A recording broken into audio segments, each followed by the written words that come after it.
नमस्कार दोस्तों, the engineers class के यूट्यूब चैनल पर आपका हार्दिक स्वागत है। मैं भारत सिंह आपके लिए लेकर आया हूं भारतीय राज्य व्यवस्था। मित्रों, हमने जो हमारी पिछली जो क्लास थी उसमें जो चर्चाएं की हैं वो चर्चाएं जो हमने की थी वो की थी समता का मौलिक अधिकार या समानता का मौलिक अधिकार। अनुच्छेद 14 से लेकर 18 तक हम पढ़ चुके हैं। आज जो हम पढ़ेंगे वो पढ़ेंगे स्वतंत्रता का मौलिक अधिकार।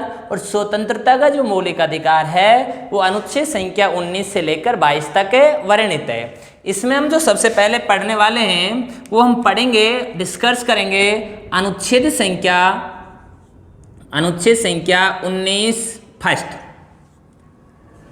ठीक है, अनुच्छेद संख्या 19 फर्स्ट है। तो 19 फर्स्ट को हम देखें, ये क्या कह रहा है। 19 फर्स्ट है। 19 फर्स्ट को यदि हम देखें तो इसमें स्वतंत्रता के 6 अधिकार दिए गए हैं। कितने अधिकार प्रदान किए गए हैं? 6 अधिकार प्रदान किए गए हैं। 6 अधिकार आते हैं। इसमें कितने अधिकार आते हैं? 6 अधिकार आते हैं स्वतंत्रता के। अनुच्छेद 19 फर्स्ट है। तो वो 6 अधिकार कौन कौन से अधिकार आ रहे हैं उनको हम देखें। तो सबसे पहले हम देखें अनुच्छेद संख्या 19 फर्स्ट का पहले में क्या है? तो पहले में आता है प्रेस व मीडिया की स्वतंत्रता। झंडा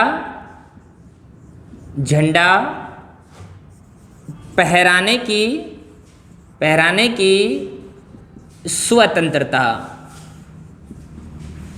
चुनाव में दिया गया नोटा का प्रावधान। ठीक है, ये बातें आती है ना कि जो पहला जो अधिकार है स्वतंत्रता का अधिकार, उसमें मिला क्या हमको? Press, media. जो हमारा मीडिया है, हमारी जो प्रेस है वो स्वतंत्र है, वो बिल्कुल स्वतंत्र है। दूसरे हम देखें तो दूसरा हमने क्या लिखा है इसमें? झंडा फहराने की स्वतंत्रता। आपको झंडा फहराने की स्वतंत्रता है, लेकिन ये नहीं होना चाहिए कि हम हमारे शत्रु देश का किसी का झंडा फहराएं, है ना। तो ऐसा भी नहीं होना चाहिए। तीसरी बात यदि हम देखें तो आगे लिखा है इसमें चुनाव में दिया गया नोटा का प्रावधान। तो ये भी हमारा स्वतंत्रता के अधिकार के अंतर्गत है और कौन से में? पहला अधिकार है। अब हम देखते हैं कि दूसरा क्या कहता है, यानी दूसरा स्वतंत्रता का अधिकार कौन सा है उसको देखें हम। तो जो दूसरा है उसमें लिखा गया है कोई भी अस्त्र शस्त्र रहित सम्मेलन का अधिकार।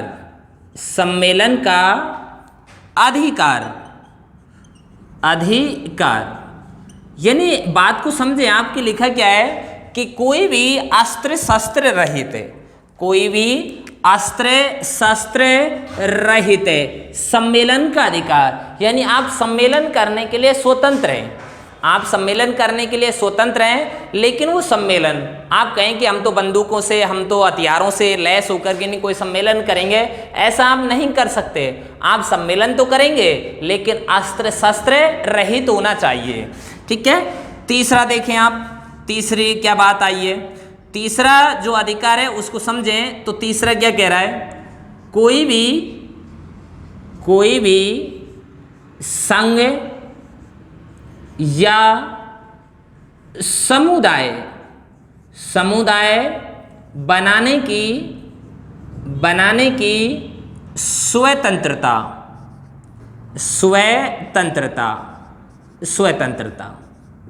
ठीक है। देखो यहां पर फिर बात को समझें कि कोई भी संघ या समुदाय बनाने की स्वतंत्रता।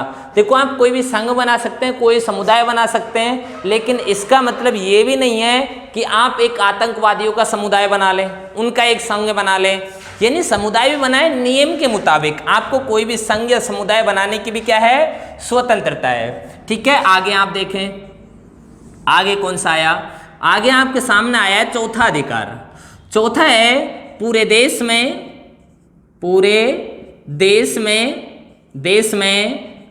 कहीं पर भी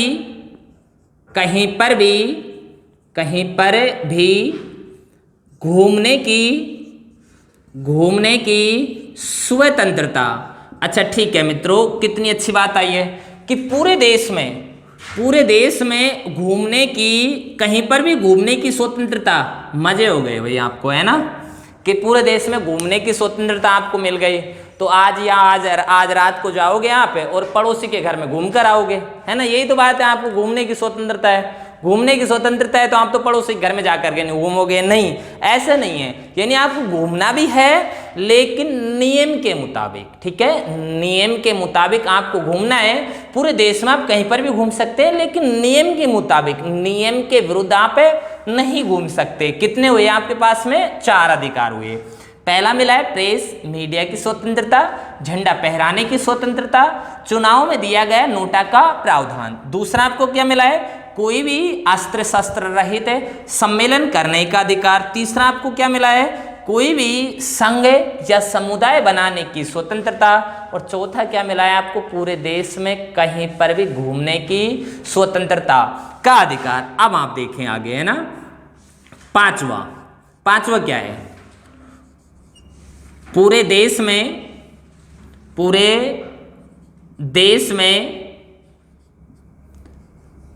कहीं पर भी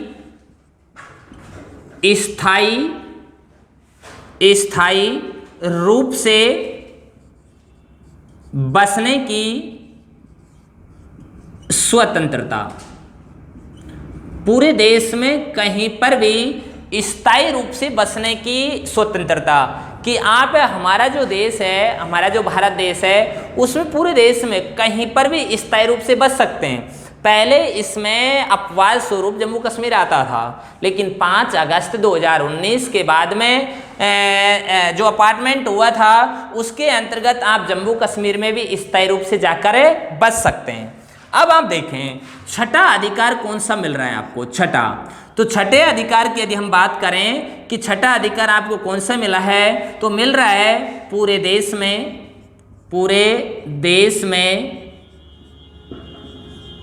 कहीं पर भी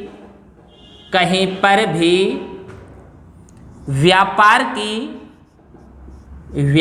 की स्वतंत्रता। ठीक है, देखो आप पूरे देश में कहीं पर भी क्या कर सकते हैं? व्यापार कर सकते हैं। ये बातें जो लिखी गई हैं कौन से में है? 6 में। आप पूरे देश में कहीं पर भी व्यापार कर सकते हैं। इस प्रकार अनुच्छेद 19 फर्स्ट में 6 अधिकार आते हैं स्वतंत्रता के। तो जो 6 अधिकार है वो आपके सामने है। पहला है प्रेस व मीडिया की स्वतंत्रता, झंडा फहराने की स्वतंत्रता, चुनाव में दिया गया नोटा का प्रावधान। दूसरा आपके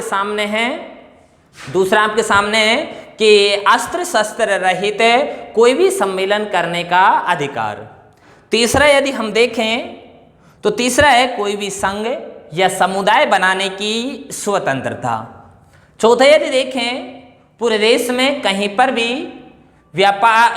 भी घूमने की स्वतंत्रता। पांचवा देखें यहाँ पे पूरे देश में कहीं पर भी स्थायी रूप से बसने की स्वतंत्रता। और छठा है पूरे देश में कहीं पर भी व्यापार करने की स्वतंत्रता। इस प्रकार आपको ये 6 स्वतंत्रताएं प्रदान की गई हैं। कौन से अनुच्छेद के अंतर्गत प्रदान की गई हैं? 19 फर्स्ट है। 19 फर्स्ट में आपको ये 6 जो स्वतंत्रताएं प्रदान की गई हैं। अब आप आगे देखें कि आगे क्या है। आपने 19 फर्स्ट पढ़ा और 19 फर्स्ट को पढ़ करके नहीं आपको बड़ा अच्छा लगा कि हमारे प्रेस मीडिया स्वतंत्र रहे, हमको झंडा फहराने की स्वतंत्रता है, चुनाव में जो नोटा वाला है उसके लिए स्वतंत्र हैं, हम कोई भी सम्मेलन कर सकते हैं, हम कोई समुदाय बना सकते हैं, ठीक है, हम पूरे देश में कहीं पर भी घूम सकते हैं, हम पूरे देश में कहीं पर भी स्थायी रूप से बस सकते हैं, और उसके बाद में हम पूरे देश में कहीं पर भी व्यापार कर सकते हैं। ठीक है, बड़े प्रसन्न हो रहे हो आप, है ना। तो अब देखें आपके सामने क्या आ रहा है, और आपके सामने जो आ रहा है वो आ रहा है अनुच्छेद संख्या 19 सेकंड है। ठीक है, अब देखें, यानी 19 एक को पढ़कर ज्यादा प्रसन्न मत होइए, 19 सेकंड को पढ़ो, पूरा पढ़ो। तो 19 सेकंड क्या कह रहे हैं आपसे? देखो 19 सेकंड आपसे कह रहा है, जो 19 सेकंड है वो आपसे कह रहा है भारत की प्रभुता, अखंडता,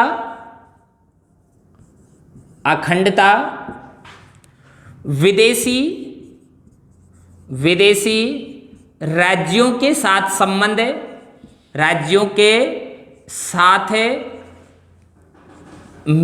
मित्रतापूर्ण संबंध,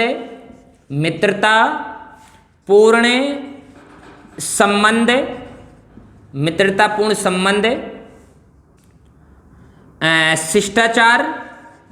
शिष्टाचार, न्यायालय अवमानना,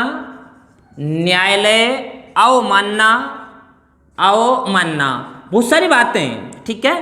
तो इनके आधार पर कि भारत की प्रभुता, अखंडता, विदेशी राज्यों के साथ मित्रतापूर्ण संबंध, शिष्टाचार, न्यायालय अवमानना आदि की स्थिति में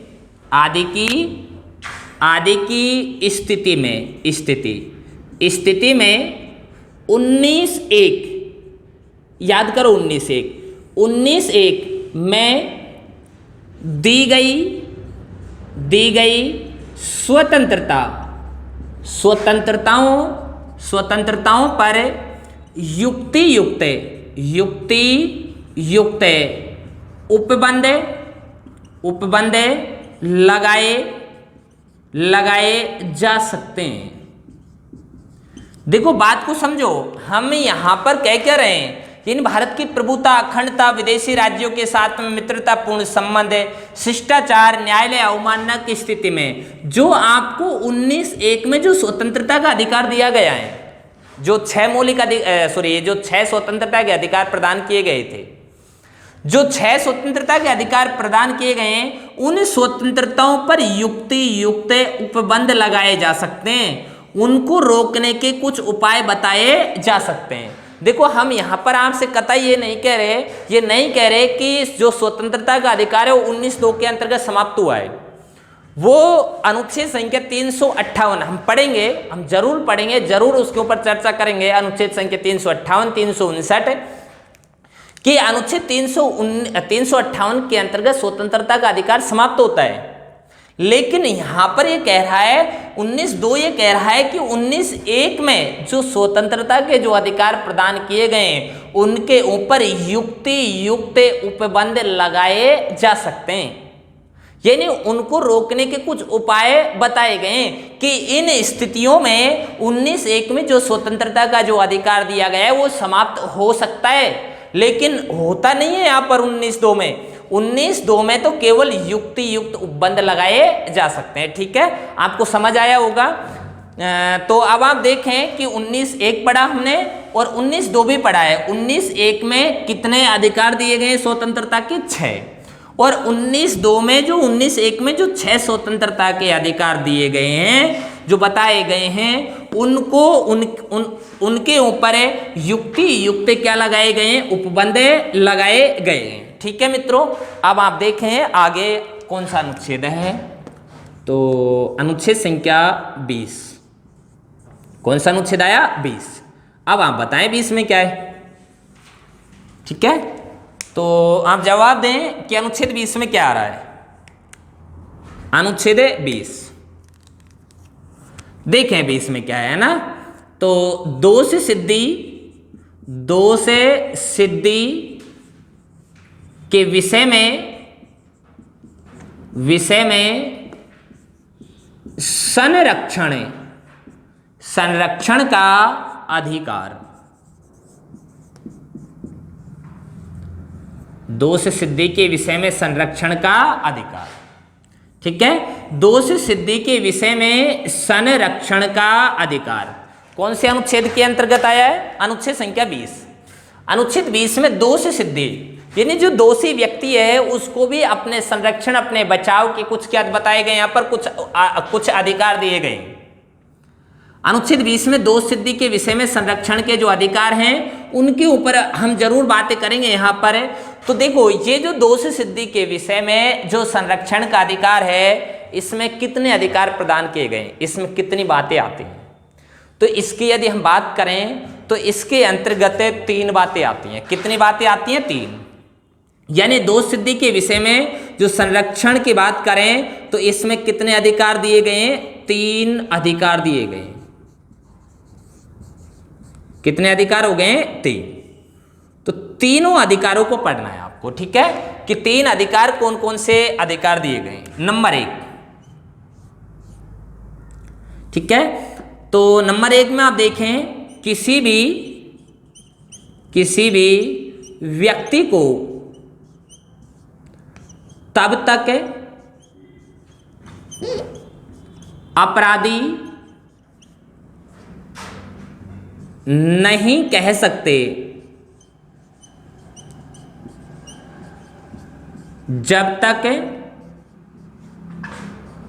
तब तक अपराधी नहीं कह सकते जब तक उसने प्रचलित किसी विधि का उल्लंघन ना किया हो। ये पहली बात आई है, ठीक है, कि दोष सिद्धि के विषय में संरक्षण के अधिकार में पहला जो अधिकार है कि आप कोई व्यक्ति है, आप उसको तब तक आप अपराधी नहीं कह सकते जब तक उसने उस समय में जो प्रचलित है किसी विधि का मतलब कानून का उल्लंघन न किया हो। आप उसे तभी अपराधी कहेंगे जब उसने कानून का उल्लंघन किया है। यदि किसी ने कानून का उल्लंघन किया ही नहीं और आप उसे चोर साबित करें तो आप उसको चोर नहीं कह सकते, आप उसे अपराधी नहीं कह सकते। आप उसे अपराधी तभी कहेंगे जब उसने प्रचलित किसी विधि का, किसी कानून का क्या किया है? उल्लंघन किया। ये पहली बात है। दूसरी बात देखो, तो दूसरी बात मैं इधर लिखता हूं, ठीक है, दूसरी बात ये देखो, देखिए, एक अपराध के लिए एक बार ही दंड का प्रावधान।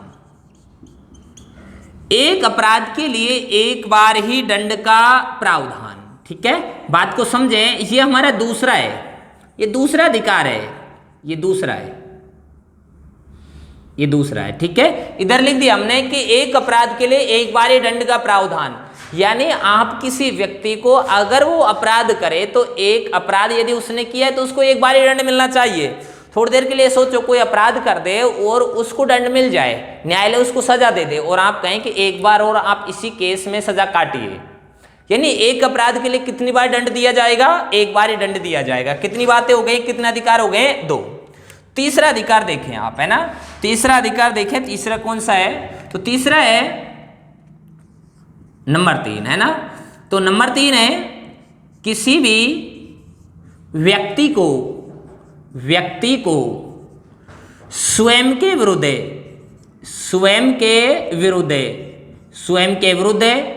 गवाही के लिए